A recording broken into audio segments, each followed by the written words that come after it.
నోటీసులు ఎవరిచ్చారా ఈ నోటీసులు అంటే ఇక్కడ మీరు చూడొచ్చు, ఆంధ్రప్రదేశ్ పోలీస్ డిపార్ట్మెంట్ నోటీస్ అని చెప్పేసి ఇక్కడ క్లియర్గా రాసిపెట్టి ఉంది. ఎవరికి ఇచ్చారా నోటీసులు అంటే ఇక్కడ మీరు చూడొచ్చు, టు శ్రీ బుచ్చపల్లి శివప్రసాద్ రెడ్డి గారు, MLA Darsi assembly constituency, president of YSR Congress Party Prakasam district అని చెప్పేసి ఎమ్మెల్యే గారి ఫోన్ నెంబర్ కూడా ఈ నోటీసులో ఇవ్వడం జరిగింది. కాకపోతే ఆంధ్రప్రదేశ్ పోలీసులు ఎమ్మెల్యే గారికి శివప్రసాద్ రెడ్డి గారికి ఎందుకని చెప్పేసి నోటీసులు ఇచ్చారు అంటే, మొన్న మనం చూసినాము పొదిలికి మన వైఎస్ జగన్మోహన్ రెడ్డి గారు వెళ్ళడం జరిగింది. పొగాకు రైతుల కష్టాల గురించి వాళ్ళని కలిసి మాట్లాడడానికి జగన్మోహన్ రెడ్డి గారు వెళ్ళడం జరిగింది. ఆ సందర్భంగా అక్కడ జరిగినటువంటి ఒక సంఘటన ఏదైతే ఉందో ఆ సంఘటన నిమిత్తం పోలీసు వాళ్ళు ఒక నోటీస్ అన్నది దర్శి ఎమ్మెల్యే గారికి అంటే శివప్రసాద్ రెడ్డి గారికి ఇవ్వడం జరిగింది. కాకపోతే ఈ నోటీసులు చూశాక పోలీసులు ఇంత వింతగా ఇంత విచిత్రంగా ఎలాగ నోటీసులు ఇచ్చారు అని చెప్పేసి నాకు కొంచెం ఆశ్చర్యం కలిగింది. ఎందుకంటే నేను రెగ్యులర్గా నోటీసులు చదివేవాడిని కాదు, నా ప్రొఫెషన్ అది కాదు. కాబట్టి ఈసారి ఈ నోటీస్ చదవంగానే పోలీసు డిపార్ట్మెంట్ వాళ్ళు ఇచ్చే నోటీసులు ఇలా ఉంటాయా అని చెప్పేసి నాకు ఆశ్చర్యం కలిగింది, అనుమానం కలుగుతున్నది. ఇంత వింత విచిత్రమైన నోటీసు నేనైతే వినలేదు, చదవలేదు, అది వేరే సంగతి, వినను కూడా వినలేదు. ఎందుకు ఇంత ఆశ్చర్యం కలుగుతున్నది అంటే ఇది నేను చదివి వినిపిస్తా, మధ్యలో మీకు కొన్ని ఆధారాలు చూపిస్తా. అందుకే కొంచెం జాగ్రత్తగా వీడియోని ఎక్కడ కూడా స్కిప్ చేయకుండా చూడడం మాత్రమే కాదు, ఒక లైక్ కొట్టండి. ఇక ఏందంట అంటే ఇష్యూ మీకు తెలియజేయనది ఏమనగా, మీరు తేదీ 6వ తారీఖు ప్రకాశం జిల్లా ఎస్పీ గారిని సంప్రదించి తేదీ 11వ తారీఖున, ఇక్కడ చూడండి 11వ తారీఖున అంటే మొన్న పోయిన 11వ తారీఖున గౌరవ మాజీ ముఖ్యమంత్రి మరియు వైఎస్ఆర్ కాంగ్రెస్ పార్టీ అధ్యక్షులు శ్రీ వైఎస్ జగన్మోహన్ రెడ్డి గారు పొదిలి పట్టణంలో గల పొగాకు బోర్డును సందర్శించి రైతులతో మాట్లాడేందుకు విచ్చేస్తారని ముందస్తు సమాచారం ఇచ్చి, ఇక్కడ చూడండి, ముందస్తు సమాచారం ఇచ్చి పోలీసు శాఖ తరపున తగిన బందోబస్తు ఏర్పాటును చేయగలవలసిందిగా అభ్యర్థించారు. అంటే పోలీస్ డిపార్ట్మెంట్ని ముందుగానే శివప్రసాద్ రెడ్డి గారు అంటే దర్శి ఎమ్మెల్యే గారు చెప్పడం జరిగింది. అయ్యా, పొదిలికి మన జగన్మోహన్ రెడ్డి గారు వస్తున్నారు, ఆయనకి బందోబస్తుని కల్పించండి, అక్కడ చాలామంది వచ్చే అవకాశం ఉంది కాబట్టి ప్రాపర్గా బందోబస్తుని ఇవ్వండి అని చెప్పి 11వ తారీఖు ప్రోగ్రాం అయితే 6వ తారీఖే అంటే దాదాపుగా 5 రోజుల ముందే మన శివప్రసాద్ రెడ్డి గారు పోలీస్ డిపార్ట్మెంట్ని కన్సల్ట్ చేయడం అన్నది ఇక్కడ జరిగింది.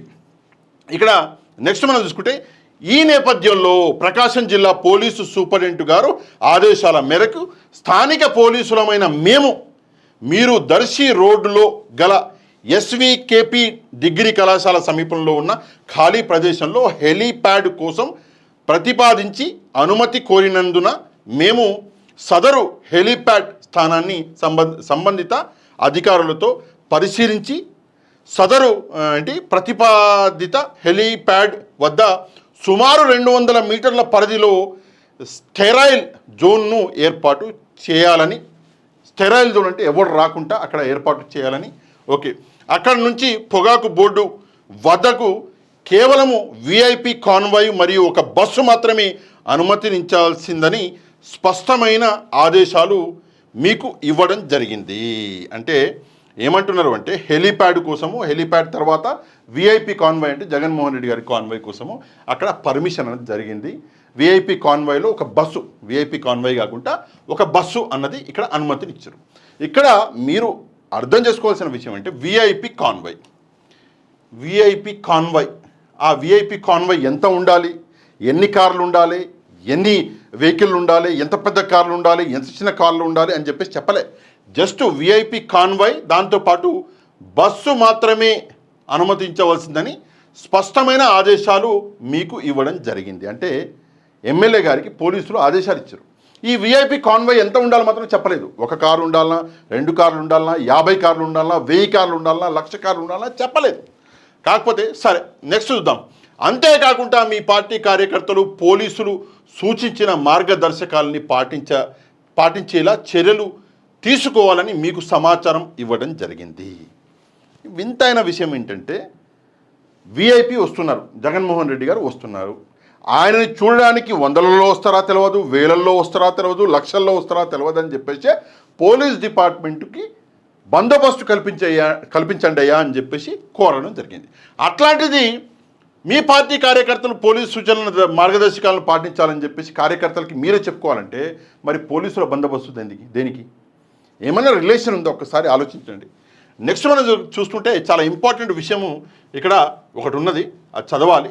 కానీ పై సూచనలను అప్రమత్తత లేకుండా నిర్లక్ష్యం చేయడమే కాకుండా మీ పార్టీకి చెందిన అనేక మంది కార్యకర్తలు హెలీప్యాడ్ వద్దకు స్టెరైల్ జోన్లోకి బలవంతంగా ప్రవేశించి బ్యారికేడ్లను తొలగించి గుంపులుగా వచ్చారు.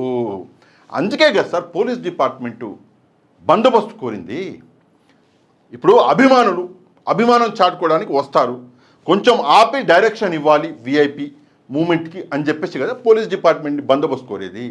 అట్లా వచ్చారు అని చెప్పేసి మీరు ఇక్కడ రాస్తున్నారు అంటే మరి అక్కడ పోలీస్ డిపార్ట్మెంట్ ఫెయిల్ అయింది అని చెప్పేసి పోలీసులు ఒప్పుకుంటున్నట్ట? ఒకసారి దయచేసి సమాధానం చెప్పాలి. ఇక్కడ వచ్చారు, ఓకే, బడిన బస్సు బదులు అనేక వ్యక్తిగత వాహనాలు భారీ సంఖ్యలో హెలీప్యాడ్ ప్రాంతానికి వచ్చాయి. పట్టణంలో శాంతియుత ర్యాలీ నిర్వహిస్తున్న ఇతర పార్టీ కార్యకర్తలపై అమ్మవారిశాల వద్ద మరియు బేస్తా పాలెం సెంటర్ ప్రాంతంలో రెచ్చగొట్టే వ్యాఖ్యలు చేయడం, వాటర్ బాటిల్స్, చెప్పులు, రాళ్ళు, కర్రలు విసిరిన ఘటనలు చోటు చేసుకున్నాయి. ఇది చాలా ఇంపార్టెంట్ విషయం. వైసీపీ పార్టీ ఇంత పెద్ద నాయకుడు వస్తున్నాడు జగన్మోహన్ రెడ్డి గారు, లక్షల్లో జనాలు వచ్చే అది ఆస్కారం ఉన్నది అని చెప్పేసి ఆలోచించకుండా పోలీసులు ఇక్కడ ఏమంటున్నారో ఇతర పార్టీ ఏదైతే వాళ్ళు ధర్నా చేస్తున్నారో ఇతర పార్టీ టీడీపీ పార్టీకి సంబంధించిన వాళ్ళు శాంతియుత ర్యాలీ చేస్తున్న వారిని రెచ్చగొట్టేలా వైసీపీ వాళ్ళే చేశారంట. నేను పోలీసు వాళ్ళకి ఒక చిన్న విజ్ఞప్తి చేయాలనుకుంటున్నా. ముందు విజ్ఞప్తి ఏంటంటే బ్యారికేడ్లను తొలగించి గుంపుగా వచ్చారు, అనుమతించబడిన బస్సు బదులు అనేక వ్యక్తులు ప్రైవేటు వాహనాల్లో వచ్చారని చెప్పేసి. ప్రైవేటు వాహనాల్లో వచ్చారు అంటే దట్ ఈస్ కాల్డ్ కాన్వాయ్ కదా. మీరు కాన్వాయ్ని స్పెసిఫై చేయవలసింది. కాన్వాయ్లో మీకు 10 బండ్లే ఉండాలి, 20 బండ్లే ఉండాలి, 30 బండ్లే ఉండాలి అని చెప్పేసి చేశారా? ఇక్కడైతే రాయలేదు. మరి బస్సు అన్నారు. కాన్వాయ్ ఎంత పెద్దగానే ఉండొచ్చు, 1,00,000 బండ్లు కూడా ఉండొచ్చు, దాని వెనకాల బస్సు ఉంది, అదొకటి. రెండవది ఇక్కడ శాంతియుతంగా ధర్నా చేస్తున్నా అన్నారు కదా. నేను ఈ లెటర్ రాసింది ఎవరు అంటే inspector of police Podili circle. అయ్యా ఇన్స్పెక్టర్ గారు, మీకు ఒకటే విషయం చెప్తాను. ఎప్పుడైతే 2 పార్టీలు ఒకేసారి ధర్నాలు చేస్తున్నాయి అనుకున్నాము, లేదంటే ఒక పార్టీ ధర్నా చేస్తుంది, రెండో పార్టీ ఇట్లా విజిట్ చేస్తుంది అనుకున్నప్పుడు మీరేం చేయాలి అంటే మీరు ఒక్కొక్కరికి ఒక రోజు ఇవ్వాలి. ఫర్ ఎగ్జాంపుల్ ఇది జరిగినటువంటి తారీఖు మీరైతే రాశారో 11వ తేదీ ఒకవేళ టీడీపీ పార్టీ అక్కడ శాంతియుతంగా ధర్నా చేస్తుంటే మీరు వైసీపీ పార్టీకి లేదండి 11వ తారీఖు రావద్దండి 12కి రండి అని చెప్పేసి టీడీపీకి 11వ తారీఖు అధికారంలో ఉన్నారు కాబట్టి ఆ రోజు టీడీపీకి ఇచ్చి, ప్రతిపక్షంలో ఉన్నారు కాబట్టి డేట్ చేంజ్ చేసి 12వ తారీఖు రోజు వైసీపీకి జగన్మోహన్ రెడ్డి గారికి డేట్ ఇస్తే అయిపోవు. లేదంటే జగన్మోహన్ రెడ్డి గారికి 11వ తారీఖు ఇచ్చి 12వ తారీఖు వీళ్ళకి ఇస్తే అయిపోవు. ఆ పని చేయవలసిన బాధ్యత ఎవరిది అంటే పోలీసులది. ఆ పని చేయకుండా వీళ్ళకి పర్మిషన్ ఇచ్చి వాళ్ళకి పర్మిషన్ ఇచ్చి మొత్తానికి అక్కడ గొడవలు జరిగే ఆస్కారాన్ని క్రియేట్ చేసింది ఎవరు అంటే ఇండైరెక్ట్గా పోలీస్ డిపార్ట్మెంట్ అని చెప్పేసి ఇక్కడ అర్థమవుతుంది. రెండో విషయము మీరు ఇక్కడ చూడాలి. ఏం చూడాలి అంటే ఇక్కడ చూడండి, జగన్మోహన్ రెడ్డి గారు ఏదైతే వచ్చారో పొదిలి అన్న ప్రాంతం మొత్తం నిండిపోయింది. ఇక్కడ ఇది పొదిలి. ఈ పొదిలి అన్న ప్రాంతం నిండిపోయింది. ఎంతలా నిండిపోయింది అంటే మొత్తం జనాలే, వేలల్లో లక్షలలో జనాలు ఇక్కడికి వచ్చారు జగన్మోహన్ రెడ్డి గారిని చూడటానికి. ఇది చూడండి, కాన్వాయ్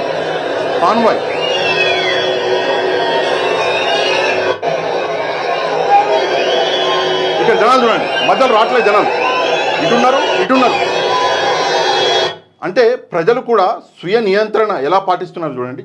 జనాలు పక్కన ఉన్నారు కానీ మధ్యలోకి రావట్లేదు.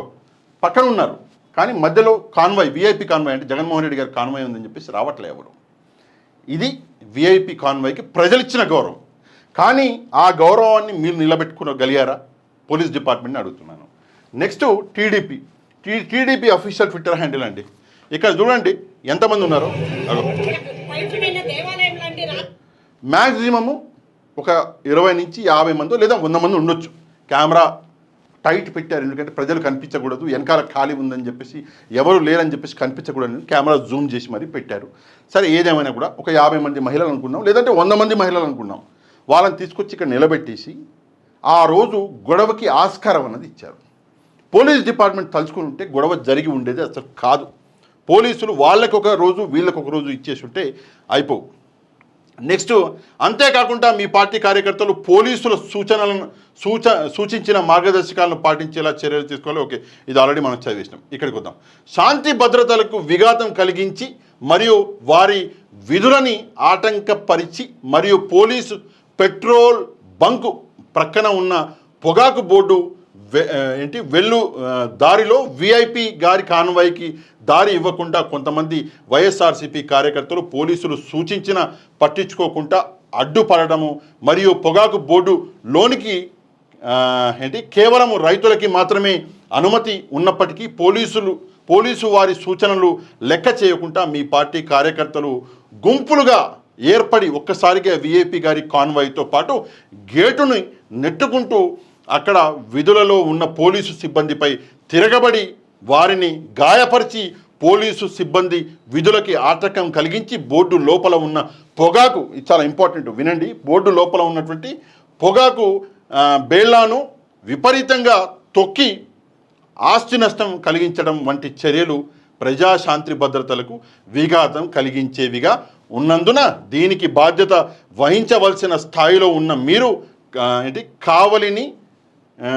కావాలని నివారించకుండా విఫలమైనట్టుగా భావించబడుతుంది. ఇక్కడ చాలా ఇంపార్టెంట్ విషయం ఏంటంటే, చాలా ఇంపార్టెంట్ విషయాలు మాట్లాడారు. విఐపి గారు పొగాకు బోర్డు లోపలికి వెళ్తుంటే గుంపులుగా వైసీపీ కార్యకర్తలు వెళ్ళారు. ఆపవలసింది ఎవరు? పోలీసులు కదా. అందుకే కదా పోలీసు బందోబస్తు తీసుకుంది. లేదంటే ఏదో ప్రైవేట్ సంస్థకి ఇచ్చేవాళ్ళు బందోబస్తు, ఎవరో బౌన్సర్లు పెట్టుకునేవాళ్ళు. పోలీసులకు ఇచ్చిందే, అందుకు ఆపడంలో పోలీసులు ఫెయిల్ అయ్యారు. ఇక్కడ వింత విచిత్రమైన విషయం ఏంటంటే, ఈ నోటీసులో పోలీసులు వాళ్ళ వైఫల్యాన్ని వాళ్ళు చెప్పుకున్నట్టే కనిపిస్తుంది. రెండవది, పొగాకు లోపల ఉన్న పొగాకును తొక్కేశారు, అది కూడా పోలీసు ఫెయిల్యూరే కదా.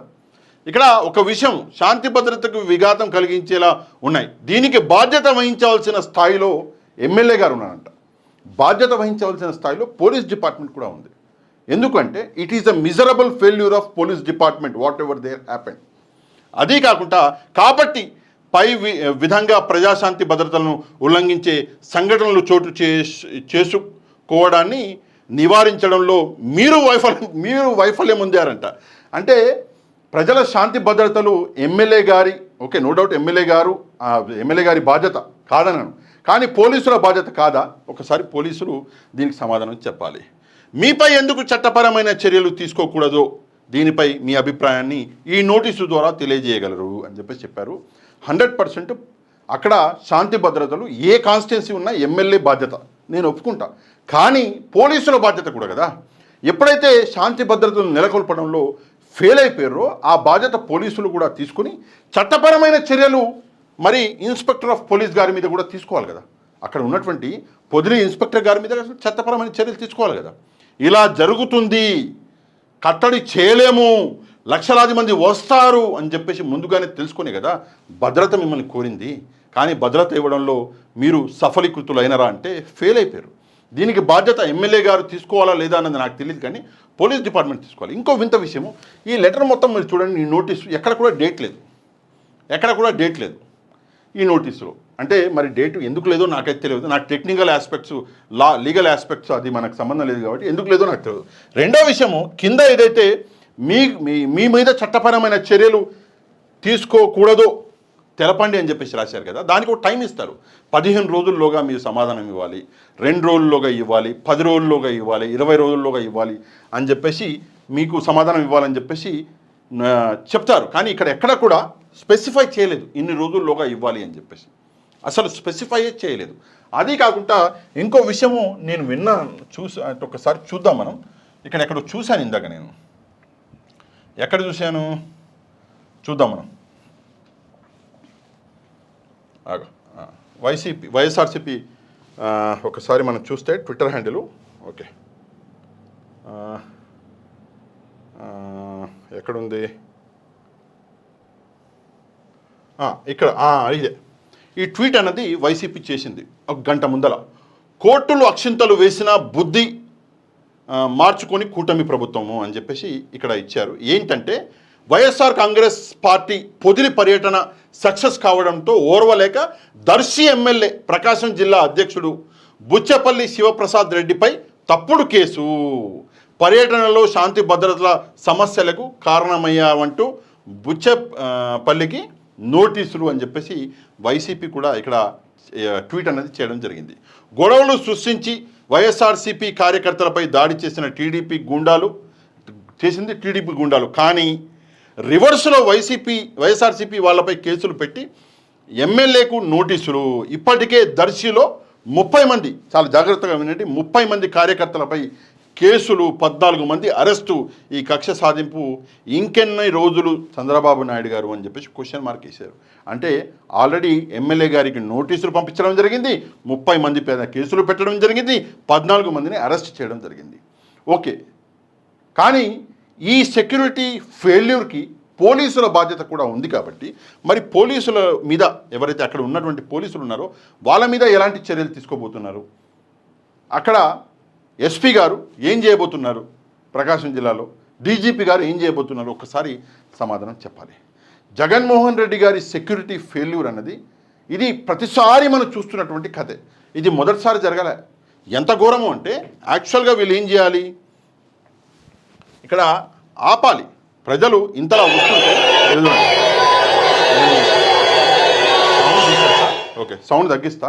ఇక్కడ ప్రజలు ఇంతలా వస్తుంటే ఇది వీఐపీ కారు అనుకోండి, అంటే వీఐపీ అంటే జగన్మోహన్ రెడ్డి గారి కారు.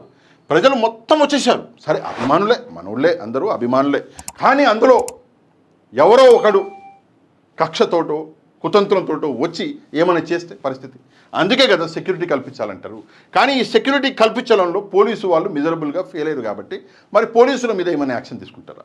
ఇంత ఘోరంగా సెక్యూరిటీ ఫెయిల్యూర్ ఇది మొదటిసారి కాదు. మనం చూసుకుంటే పొదిలి కాకపోతే అంతకంటే ముందు తెనాలిలో 3 యువకులను ఏదైతే కొట్టారో అక్కడ కూడా జగన్మోహన్ రెడ్డి గారి సెక్యూరిటీ అన్నది నిజంగానే చాలా మిజరబుల్ ఫెయిల్యూర్ అది. అదీ కాకుండా కల్లితండ వీర జవాన్ మురళీ నాయక్ గారిని చూడడానికి కలితండకి వెళ్ళారు కదా, అక్కడ కూడా మనం చూసినాము. అదీ కాకుండా వినుకొండ అప్పట్లో ఎలక్షన్ రిజల్ట్ వచ్చిన కొన్ని రోజులకి రషీద్ అని చెప్పేసి ఒక యువకుడిని రోడ్డు మీద నరికారు కదా, కత్తి తీసుకొని చెయ్యి నరికితే చెయ్యి పోయి ఆడబడ్డది గుర్తుందా మీకు?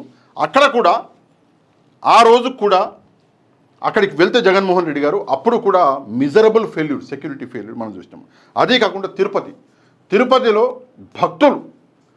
భక్తులు కేవలము అధికారుల నిర్లక్ష్యం వల్ల చనిపోతే ఆ భక్తుల కోసం జగన్మోహన్ రెడ్డి గారు వెళ్తే అక్కడ కూడా లారీలను అడ్డం పెడితే జగన్మోహన్ రెడ్డి గారు నడిచి వెళ్ళవలసిన పరిస్థితులు, సెక్యూరిటీ ల్యాబ్స్ అనేది మనం చూసినాం. అది కాకుండా గుంటూరు మిర్చి యార్డు, మీకు గుర్తుందా? గుంటూరు మిర్చి యార్డు ఎంత ఘోరంగా పరిస్థితులు ఉండేను, సెక్యూరిటీ ల్యాబ్స్ ఉండేను.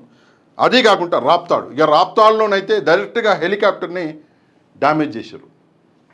అంత లింగమయ్య కుటుంబాన్ని పరామర్శించడానికి ఎవరైతే వెళ్ళారో జగన్మోహన్ రెడ్డి గారు అక్కడికి, ఆ టైంలో ఎంత ఘోరమైన సెక్యూరిటీ ల్యాబ్స్ జరిగినాయో మీరు ఆల్రెడీ చూశారు. ఇదంతా ఎందుకు జరుగుతున్నది, కారణం ఏంటి అంటే కేవలము అధికారంలో లేరు అని చెప్పేసి ఈరోజు పోలీసులు ఆలోచిస్తున్నారేమో, లేదంటే వేరే ఎవరన్నా శత్రువులు, అంటే సబ్జెక్ట్ టు కరెక్షన్, వేరే ఎవరన్నా శత్రువులు జగన్మోహన్ రెడ్డి లేకుంటే వైసీపీ పార్టీకి వేరే దిక్కు దివానం లేదు అని చెప్పేసి ఆలోచిస్తున్నారు తెలియదు. కానీ జగన్మోహన్ రెడ్డి గారి ప్రాణాలకు మాత్రం 100% ఆపద అన్నది ఉన్నది. జగన్మోహన్ రెడ్డి గారి ప్రాణాన్ని కాపాడుకోవడం అన్నది కార్యకర్తల బాధ్యతగా ఈరోజు మారిపోయింది.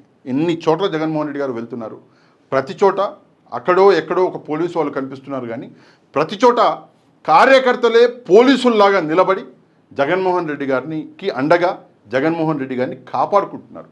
ఈ విషయం చాలా చోట్ల మనం చూసినాము. నేను ఇందాక పేర్లు కూడా చెప్పిన ఎక్కడెక్కడ ఈ సంఘటనలు జరిగినాం. సరే ఏదేమైనప్పటికీ కూడా ఈ లెటర్లో డేట్ లేకపోవడము, ఈ లెటర్లో క్లారిటీ లేకపోవడము, పోలీసులు నోటీస్ ఇచ్చి పోలీసులే తిట్టుకున్నట్టుగా ఈ నోటీసు ఉండడం అన్నది నిజంగా శోచనీయం. ఒక్కసారి సిఐ గారు పొదిలి సిఐ గారు ఒక్కసారి ఆలోచించాలి దయచేసి. ఏం నోటీస్ ఇచ్చారు? మీ ఫెయిల్యూర్ని మీరే నోటీసు రూపంలో ప్రజల ముందర పెట్టినట్టు ఈరోజు అయింది కదా అని చెప్పేసి ఒకసారి ఆలోచించాలి. ఈ విషయం మీద తప్పకుండా మీరు స్పందించి ఒక లైక్ కొట్టండి. ఒక లైక్ కొడితే వీడియో అనేది ఆటోమేటిక్గా వైరల్ అవుతుంది, ప్రజలకు నిజాలు తెలుస్తాయి. కాబట్టి ఒక లైక్ కొట్టండి. తప్పకుండా ఈ విషయం మీద ఒక కామెంట్ చేయండి. ఎవరైతే మన ఛానల్ని సబ్స్క్రైబ్ చేసుకోలేదో ఛానల్ని కూడా సబ్స్క్రైబ్ చేసుకోండి. నెక్స్ట్ వీడియోలో మళ్ళీ కలుద్దాం. అంతవరకు థ్యాంక్ యూ వెరీ మచ్. జై